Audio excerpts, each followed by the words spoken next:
ভাই ও বোনেরা, আপনি কি কখনো এমন অনুভব করেছেন সবকিছু থমকে গেছে? চেষ্টা করছেন কিন্তু বারবার ব্যর্থ হচ্ছেন, যেন জীবনটা আর এগোচ্ছে না। আজকের এই বার্তাটি তাদের জন্য যারা হতাশার অন্ধকারে ডুবে আছেন কিন্তু অন্তরে সফলতার আলো খুঁজছেন। সত্য কথা হলো, জীবন কখনই সহজ নয়। প্রতিটি মানুষ তার জীবনে পরীক্ষা দেয়। কেউ অর্থের জন্য লড়ছে, কেউ স্বপ্নের জন্য, কেউ আবার শুধু টিকে থাকার জন্য। কিন্তু মনে রাখবেন, ব্যর্থতা মানেই শেষ নয়। ব্যর্থতা হলো নতুন করে শেখার সুযোগ। আল্লাহ কোরআনে বলেছেন, নিশ্চয়ই আল্লাহ কোনো সম্প্রদায়ের অবস্থা পরিবর্তন করেন না যতক্ষণ না তারা নিজেদের ভেতরকার অবস্থা পরিবর্তন করে। সূরা আর-রাদ, আয়াত 11। এর মানে হল, আপনি যদি চান জীবন বদলাতে, তাহলে পরিবর্তনের শুরুটা আপনাকেই করতে হবে। যদি আজ ব্যর্থ হন, কাল আবার চেষ্টা করুন। কালও না হলে পরশু চেষ্টা করুন, কারণ প্রতিটি প্রচেষ্টা আপনাকে এক ধাপ সামনে এগিয়ে দেয়।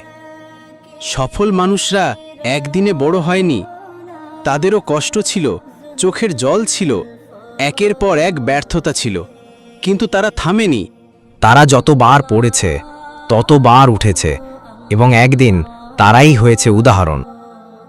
কুরআনে আল্লাহ বলেছেন, নিশ্চয়ই কষ্টের সাথে রয়েছে স্বস্তি। সূরা ইনশিরা, আয়াত 6। আজকের কষ্ট আগামীতে শক্তিতে পরিণত হবে। আজকের অশ্রু আগামী দিনের হাসিতে রূপ নেবে। মনে রাখবেন, আপনি দুর্বল নন, আপনি হেরে যাওয়ার জন্য জন্মাননি। আপনি আল্লাহর সৃষ্টি, আর আল্লাহ কাউকে উদ্দেশ্যহীন সৃষ্টি করেননি। যত বড় কষ্ট আসুক না কেন, তার ভেতরেই রয়েছে স্বস্তি। যত অন্ধকারই হোক, আলো আসবেই আসবে। তাহলে আজ থেকে প্রতিজ্ঞা করুন, আমি আর বসে থাকব না, আমি আর হাল ছাড়ব না, আমি প্রতিদিন নতুন করে চেষ্টা করব। কারণ আমি জানি, প্রচেষ্টার পরেই সফলতা আসে, অন্ধকারের পরেই আলো আসে, হতাশার পরেই আশার দ্বার খুলে যায়।